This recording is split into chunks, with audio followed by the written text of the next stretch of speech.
equivocan, dónde están no pensando. Es lo importante esto, ¿ok? Que uno pueda pensar dónde se está uno equivocando para poder corregir el pensamiento, ¿ok? Pues vamos a revisar.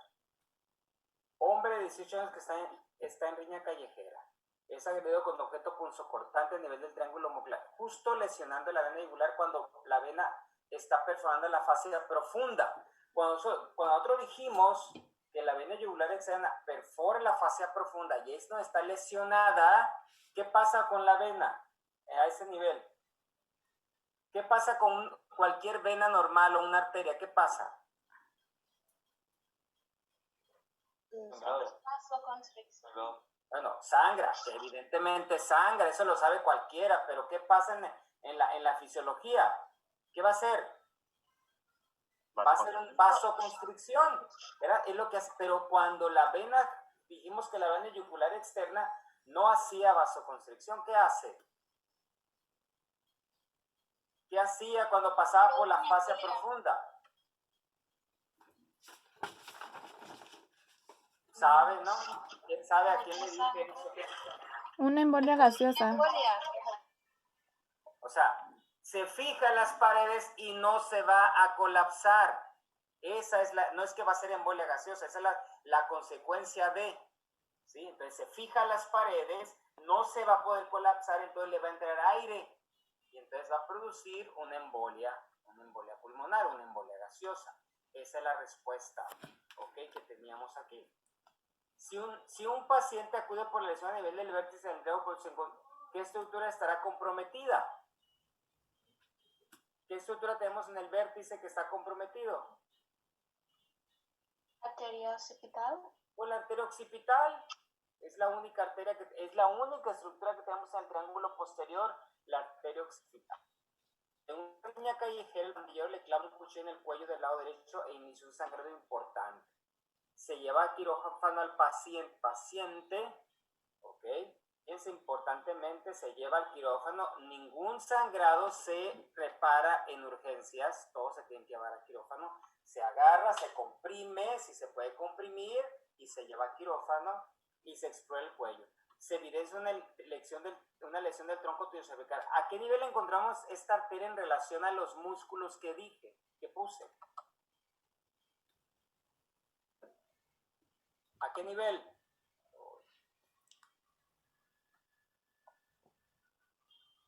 De los músculos que puse, ¿cómo va a estar? Vamos a ver, vamos a evaluar. ¿Anterior al escaleno posterior? ¿Tiene relación? No. ¿Con qué? ¿Quién está dividiendo la arteria subclavia en tres porciones? El músculo estenotileo. Bárbaro. Escaleno anterior. No, está bien. El escaleno anterior dijimos que lo iba a dividir en una porción medial, una posterior y una lateral, ¿sí? Así lo dijimos, o una media y una lateral. ¿Dónde se encuentra la arteria en relación al escaleno anterior? Medial. Medial al escaleno anterior. De los demás músculos no tiene ninguna relación la arteria subclavia con ellos, ¿ok? Muy bien. O sea, cuando uno va estudiando, jóvenes, va uno poniendo la información ya concreta, precisa. ¿Ok? Bueno. Seguimos. Se necesita colocar un catéter en la vena subclavia para administración de medicamentos. Esto se hace todos los días en los hospitales. Ustedes lo van a hacer algún día. ¿Ok? Hay que podemos meterla. Entonces se dice subclavia, vamos a administrar medicamentos y vamos a meter un catéter. ¿A qué nivel debemos encontrar la vena? ¿Cómo la vamos a encontrar? ¿Cómo vamos a encontrar la vena subclavia? Posterior a la clavícula. Posterior a la clavícula y anterior ¿a quién? ¿Al escaleno? Escaleno anterior. Anterior, porque va anterior. La arteria es posterior junto con el plexo braquial entre el escaleno anterior y medio. La vena va anterior, entonces está anterior al escaleno anterior y posterior a la clavícula. ¿Okay? Así es donde vamos a encontrar a la vena.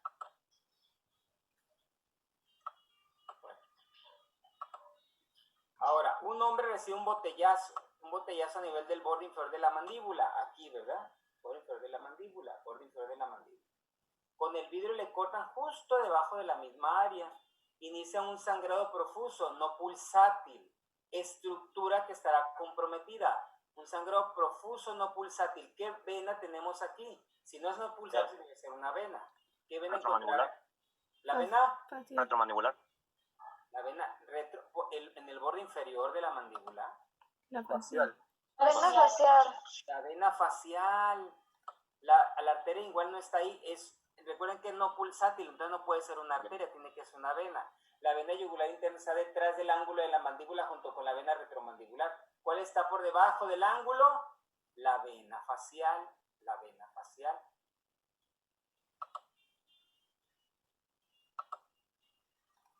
Se realiza el movimiento de la cabeza de arriba abajo y se elevan los hombros. Con estos movimientos se está evaluando la integridad del nervio que todo mundo. Accesorio. Accesorio. Accesorio, ¿verdad? Nervio accesorio. Si no se sabe en esta, pues ya ni modo, ya. Pero bueno. Ok. Seguimos entonces. Vamos a seguir. Vamos a seguir con lo que es la faringe. Aquí tenemos entonces, ya tenemos las estructuras no superficiales, son las estructuras musculares y las estructuras vasculares. ¿Okay? Y algunas estructuras nerviosas como el asa cervical, como el plexo cervical. Ahora, los músculos infraídeos, los músculos supraídeos. Ahora vamos los triángulos. Ahora vamos a ver lo que compete a la faringe, las estructuras viscerales. Y aquí nomás le voy a hacer énfasis. Va a ser la glándula tiroides, que es la glándula más grande del cuerpo, ¿sí? Junto con las glándulas paratiroides, es la porción endocrina. Esta va a ser la porción respiratoria, que es la laringe y la parte de la tráquea. Y ahorita lo que vamos a ver nosotros es la parte digestiva, ¿ok? Que va a ser nuestra área esta que vamos a ver, ¿ok? Va a ser esta, que va a ser la faringe, ¿ok? En esta vista, que es un corte sagital, ¿ok? Podemos ver que la faringe es larga, igual que la laringe, y vamos a tener varios, lo vamos a dividir hasta en momentos de la faringe, ¿verdad? Pero aquí vamos a ver la faringe en forma completa, vamos a ver los límites de la faringe, ¿sí? ¿Cuál va a ser mi techo de la faringe? Aquí va a estar. El techo de la faringe va a estar dado por ¿quién? Esfenoides y almoides. El hueso esfenoides y parte de la porción basilar del occipital. Este va a ser mi techo de la faringe. ¿Se dan cuenta? Es mi techo. Mi pared posterior va a estar dado, ¿sí? Por todas las vértebras hasta la C6, hasta el borde inferior de C6. Todas estas vértebras, ¿sí? Ok, ese es mi pared posterior. Y evidentemente van a ser los músculos constrictores de la faringe, que van a ser estos, ¿verdad? Ok, mi pared posterior. Mis paredes laterales van a estar dados por los músculos constrictores de la faringe. Ok, mis paredes laterales. Ok, entonces tenemos el pecho, tenemos mi pared posterior, mis paredes laterales. Y entonces mi pared anterior, que es esta de la faringe, va a estar relacionada con ciertos espacios que ya conocíamos, como la nariz, la cavidad nasal, por medio de las coanas. Y es por eso que esta área se va a llamar nasofaringe. Ahorita la vamos a ver más específicamente. Esta área se va a comunicar con la boca por medio de las fauces y se va a llamar orofaringe. Y entonces esta área, la parte anterior, se va a no comunicar, sino se va a relacionar con con el inicio de la laringe, y entonces se va a llamar laringofaringe. ¿Ok? Laringofaringe. Entonces, ahora sí, ya que tenemos esas visiones generales, podemos acercarnos, ¿sí? Vamos a acercarnos a cada una de ellas. Vamos a ir viendo los componentes específicos de cada una de ellas, ¿ok? Vamos a verlos. Aquí está la nasofaringe. La nasofaringe, ¿sí? Va desde el pecho, que nosotros ya dijimos, la pared posterior, que va a ser las primeras vértebras, ¿verdad? Y entonces la pared lateral, y entonces va a ser el velo del paladar, va a ser nuestro límite, ¿verdad? Nuestro límite inferior va a ser el velo del paladar, y nuestro límite anterior va a estar comunicado con la cavidad nasal mediante las coanas. ¿Ok? Eso es nuestra nasofaringe. ¿Qué función tiene la nasofaringe? ¿Qué función creen que tiene?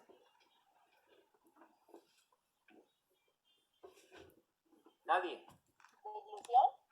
¿Mande? Comunica la nariz con la...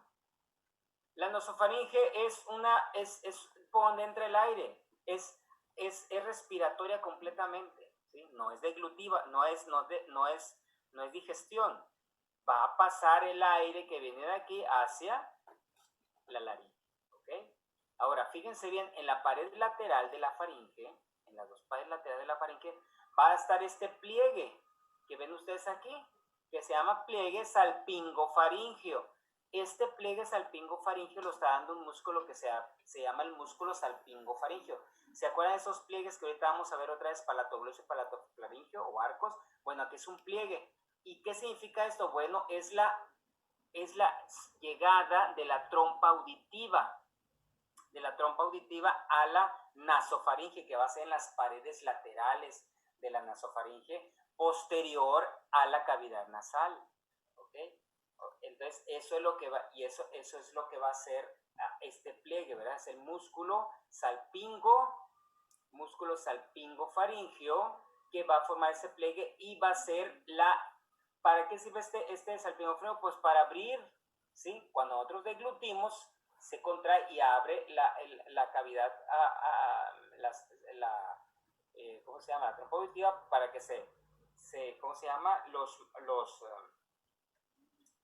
Las presiones se equilibren entre la faringe y el oído medio. ¿Ok? Muy bien. Ahora, ¿qué otra estructura tengo aquí? Tengo una estructura en el techo, que es esta. Esta es la amígdala faríngea. También se le llama, se han escuchado como adenoides, ¿verdad? Recuerden que la primera entrada de toda la contaminación va a ser por la nariz y la boca. La nariz hace su función de purificar con los vellos y que el moco, etc. Pero no todo se queda ahí. Entonces sigue avanzando el aire y puede llevar bacterias. Entonces una de los primeros retenes va a ser esta, que es la amígdala faringe, que justamente está en el techo de la faringe. ¿Ok? Está en el techo de la faringe. Y también hay unas pequeñas amígdalas muy pequeñitas, que es la amígdala, que también están rodeando a la trompa auditiva, para evitar que las bacterias entren al oído medio. ¿Okay? Es una de las protecciones. Recuerden que las amígdalas faringeas es tejido linfático. Ustedes ya están viendo en histología, me imagino, tejido linfático. Son ricos en macrófagos y en otras cosas, ¿ok? Linfocitos. Entonces, eso ayuda a proteger al cuerpo de lo que está entrando, ¿verdad? De lo que está entrando. Ok, entonces esa es la nasofaringe. Entonces, cuando nosotros deglutimos, ¿qué pasa? Pues evidentemente que cuando nosotros deglutimos, ese es el paladar blando. Entonces, ¿qué hace el paladar blando? Se eleva, ¿verdad? Se eleva y se tensa con el elevador del velo del paladar y con el tensor del velo del paladar. ¿Para qué? Para evitar que la comida se vaya hacia la nasofaringe. ¿Ok? Esa es la función. Entonces, cuando hay cuando está la deglución, esos músculos, el elevador se eleva, se tensa el tensor del velo del paladar, y entonces evita como si fuera un paracaídas, ¿no? Y entonces evita que la comida se vaya hacia la nasofaringe. A veces estamos comiendo y chiflando, ¿verdad? O comiendo y hablando, y pasan algunos accidentes y se va la comida hacia la nariz. ¿Por qué? Porque el velo del paladar no sabe ni qué hacer, si contraerse, relajarse, porque estamos haciendo las dos cosas. Entonces hacemos que la comida se vaya hacia la nariz. O simplemente un vómito, cuando es tan fuerte presión que viene del abdomen, pues rompe la resistencia de este, aunque se tense, ¿no? Entonces a veces vomitamos por la nariz. Bueno, eso son las cosas que pueden pasar. Muy bien. Inervación del velo del paladar.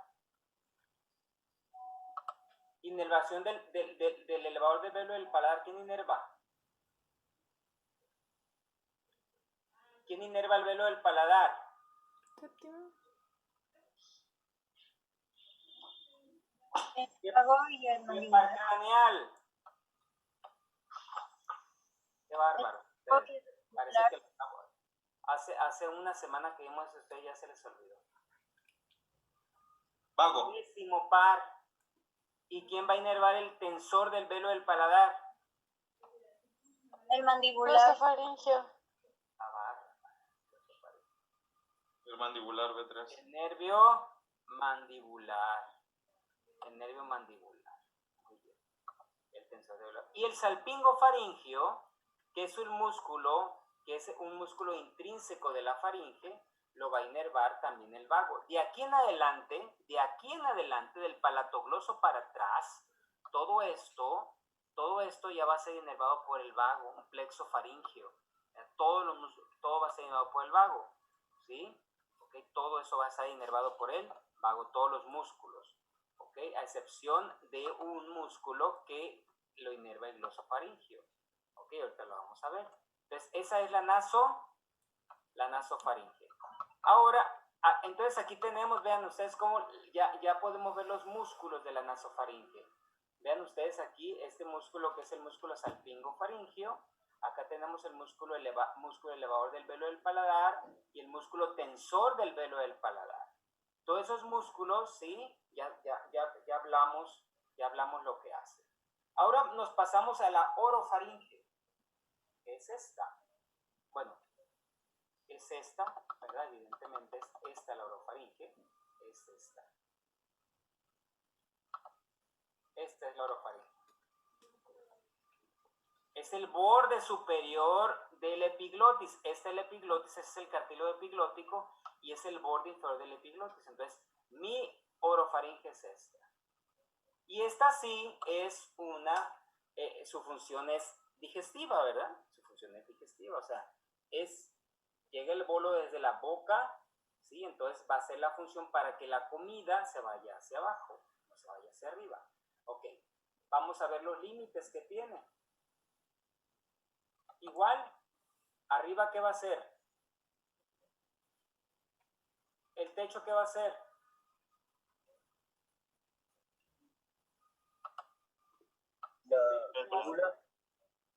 El paladar. El paladar blando, muy bien, el paladar blando. Mi parte inferior va a ser una línea que voy a hacer en el borde superior del epiglotis, aquí está. ¿Ok? Mi parte posterior, ¿qué va a ser?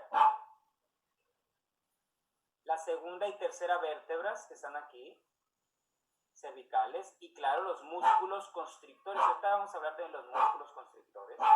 ¿Ok? Y la parte anterior, evidentemente, que es aquí, va a ser la fauces, el inicio de la boca, más bien la terminación de la cavidad oral, que sea esta área. Y las partes laterales van a ser mis músculos constrictores. ¿Ok? Mis músculos constrictores. Dicho sea de paso, los músculos constrictores son 3. ¿Ok? Y vienen desde la base del cráneo, el músculo constrictor superior. Después tenemos el músculo constrictor medio que tiene un rafe en la parte posterior y se inserta en el yoides, y el músculo constrictor inferior que viene del rafe medio y se inserta en el cartílago tiroides. ¿Ok? Ahorita los vamos a ver con más detenimiento. Pero para que vean que esos son, y esos también se llaman músculos extrínsecos de la faringe. ¿Ok? Los músculos extrínsecos de la faringe, los músculos constrictores. Entonces, pero vamos a ver algunos detalles de la faringe. ¿Ok? El primer detalle de la faringe que vamos a ver, que le hice hincapié la vez pasada, pero ahora le voy a hacer un poco más, va a ser, ¿sí? Ya vimos los límites. En la parte lateral vamos a tener esta área, que es la fosa tonsilar. ¿Ok? Ya lo hemos hablado, la fosa tonsilar, que tiene unos pliegues o unos arcos que es el arco palatogloso con el músculo palatogloso y el arco palatofaringio. ¿Sí? Aquí están, palatogloso y palatofaringio. Entonces, en medio va a estar una fosa que se llama la fosa tonsilar. Y ahí va a estar, ¿sí?, nuestra amígdala palatina. ¿Ok? Aquí está el músculo palatogloso, aquí está el músculo palatofaringio. Y entonces tenemos nuestra ¿cómo se llama? Nuestra fosa tonsilar. Y justamente el piso, por así decirlo, la pared lateral de esa fosa va a ser el músculo constrictor superior de la faringe. Aquí está el músculo constrictor superior de la faringe y que la está pasando lateralmente a esta fosa, que es esta. ¿Okay? El músculo constrictor de la faringe, que es este. Entonces va a ser su piso o su lecho, por así decir, donde se va a sentar la amígdala.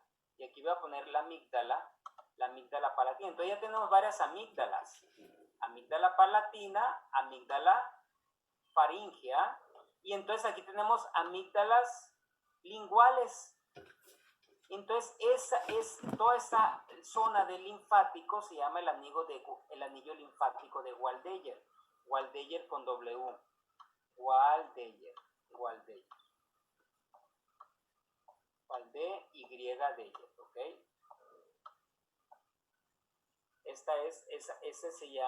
Así se llama. Es la primer retén que tenemos de linfáticos en el cuerpo. ¿Ok? Es rico de linfáticos, de linfocitos, de macrófagos, etcétera, lo que ustedes quieran. ¿Ok? Muy bien.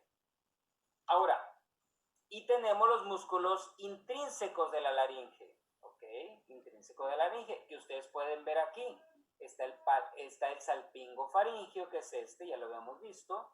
Está el palato faringio, que es este que está aquí. Y tenemos este musculito que está aquí abajo, que es el estilo faringio. Entonces tenemos tres músculos que son músculos intrínsecos de la laringe. ¿Cuáles son, dijimos entonces? Salpingofaringio, palatofaringio, estilofaringio. ¿Quién inerva todos estos, Aileen King? ¿Quién inerva? El 12avo par craneal. ¿El cuál? El 12avo par craneal. ¿Cómo que el 12avo par craneal? El 12avo par craneal, ¿qué es lo que hace? ¿Qué hace el 12avo par craneal?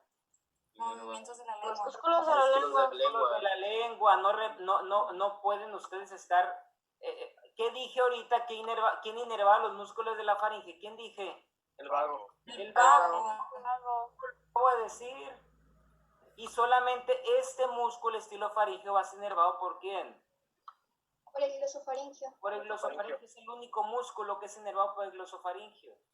Todo lo demás, los músculos constrictores de la faringe, el palatogloso, el salpingofaringio, el músculo elevador del velo del palato, son inervados todos por el plexo faringio, rama del nervio vago, excepción del estilofaringio. ¿Ok? Muy bien. Y entonces aquí tenemos la inervación, la irrigación y el drenaje venoso del lecho tonsilar. ¿Ok? Ahí donde se puede ver. Y justamente lateral al lecho tonsilar tenemos, si nosotros quitamos el constrictor superior, inmediatamente tenemos a la arteria yugular a la arteria carótida interna, inmediatamente lateral. Muy importante porque imagínense, todos los días el otorrino hace, ¿cómo se llama? Todos los días los otorrinos hacen amigdalectomías. Algunos de ustedes le han quitado las amígdalas. Imagínense que se pase y perfora el músculo constrictor superior. ¿Qué va a tener inmediatamente después? Lateral. La carótida interna. Imagínense que la lesionara. Es una lesión muy grave que se han muerto pacientes por eso. Entonces, el otorrino debe ser muy cuidadoso cuando está quitando una amígdala. ¿Okay? De no pasarse del músculo constrictor superior. Y entonces ahí tenemos, también por eso sangran mucho, porque tiene una rica irrigación. Generalmente, estas irrigaciones vienen de la arteria facial. La rama tonsilar más importante es de la arteria facial. ¿Ok?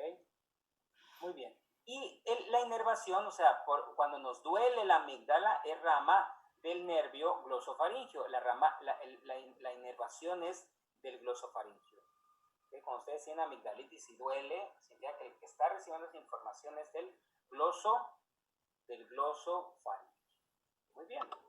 Ok, entonces ya vimos la orofaringe.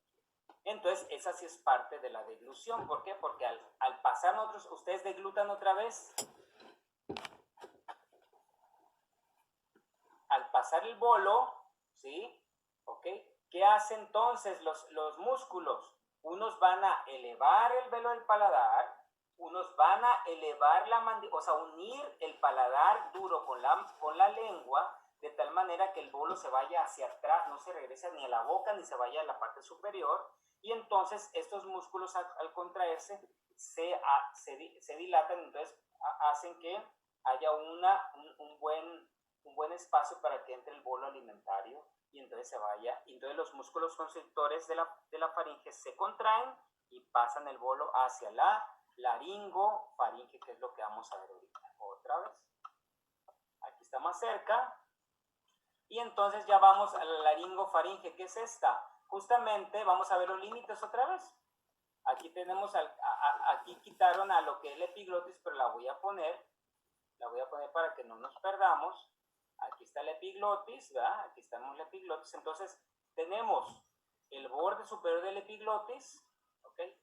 Y tenemos hasta el borde inferior, vean ustedes, hasta el borde inferior de C6, que justamente perfectamente tiene que ver con el borde inferior del cartílago cricoides, que es donde inicia la tráquea. Entonces, ahorita que veamos el laringe, también vamos a terminar a nivel del borde inferior de C6. Entonces, vean ustedes, ¿sí? Entonces, el borde posterior va a ser, la pared posterior va a ser la de C3 hasta C6, los bordes laterales van a ser los músculos constrictores, y el borde anterior, más bien la pared anterior va a ser lo que es la laringe, el esqueleto de la laringe. El esqueleto de la laringe, que es este, ¿verdad? Y entonces, esta parte prácticamente es digestiva, es decir, va a dejar pasar el bolo alimentario hacia el esófago. ¿Ok? Va a dejar pasar el bolo alimentario hacia el esófago. Y entonces nosotros vamos a ver unos detalles importantes aquí de la laringofaringe. Voy a ir un poquito más para acá. Aquí tenemos otra vez la nasofaringe, la orofaringe, ¿verdad? Y la laringofaringe. Y entonces aquí en esta laringofaringe, si ustedes se dan cuenta, ¿sí? Esa es la epiglotis que va a cerrar a la glotis y el bolo va a pasar hacia la faringe. Entonces, el esqueleto por la parte en la parte externa se va a relacionar con la faringe. Vean ustedes, y aquí hay algunos detalles que hay que saber, pues más o menos conocer. Vean ustedes, este es el borde de la glotis, ¿sí? ¿Okay? Son los pliegues que van a formar la epiglotis con los cartílagos de la tráquea y van a cerrar la laringe. Van a cerrar con los cartílagos de la laringe, van a cerrar la laringe, y entonces este espacio se va a llamar glotis, la entrada de la laringe, y la parte posterior va a ser la laringofaringe. Entonces, ¿qué vamos a? Vean ustedes estos espacios que quedan aquí, ¿sí? El pliegue, y entonces aquí está pasando un pequeño nervio, ¿sí lo ven? Ese pequeñito nervio, no se les olvide, nervio laríngeo superior. Cuando lo veamos, nervio laríngeo superior, ¿qué función va a tener? No se les olvide. Okay, un pequeño pliegue, ¿verdad? Ok, aquí está el cartílago cricoides en la parte posterior, y el cartílago cricoides, el cartílago tiroides, aquí termina, y este es el cartílago cricoides. Ok, muy bien. Me voy a ir un poco más adelante. Y aquí está. Vean ustedes cómo los músculos constrictores superior, ¿sí? Llegan a un rafe posterior. Constrictor superior, después tenemos al constrictor medio y después tenemos al constrictor inferior. ¿Sí? El constrictor inferior y en la unión, quiero que vean esto, en la unión del constrictor inferior con el esófago vamos a tener este músculo que se llama músculo